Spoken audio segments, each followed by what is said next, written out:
একটি ছোট্ট গ্রামের পাশে থাকত এক দুষ্টু বিড়াল, নাম তার মিনি।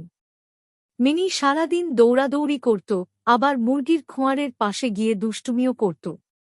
মুরগির খোঁয়ারে থাকত এক সাহসী মুরগি, তার নাম কোকি। মিনি প্রতিদিন খোঁয়ারের কাছে গিয়ে কোকিকে ভয় দেখাত। হুঁ, আজকে তোমাকে ধরব। কোকি ভয় পেত না। সে বলত, বিড়াল বাবু, আমাকে ধরতে হলে আগে আমার ডিমগুলো রক্ষা করে দেখাও। একদিন বিকেলে ভয়াবহ ঝড় উঠল।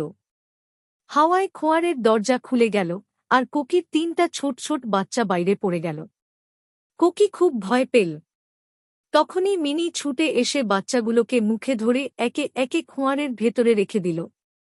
কোকি অবাক হয়ে বলল, তুমি তো আমাকে ভয় দেখাও সব সময়, আজ আমাকে বাঁচালে কেন? মিনি হাসতে হাসতে বলল, দুষ্টুমি করি মজা করার জন্য, কিন্তু বন্ধুকে কখনো বিপদে ফেলি না। সেদিন থেকে কোকি আর মিনি হয়ে গেল গ্রামের সেরা বন্ধু। মিনি খোঁয়ার পাহারা দিত, আর কোকি তাকে প্রতিদিন একটি করে টাটকা ডিম উপহার দিত।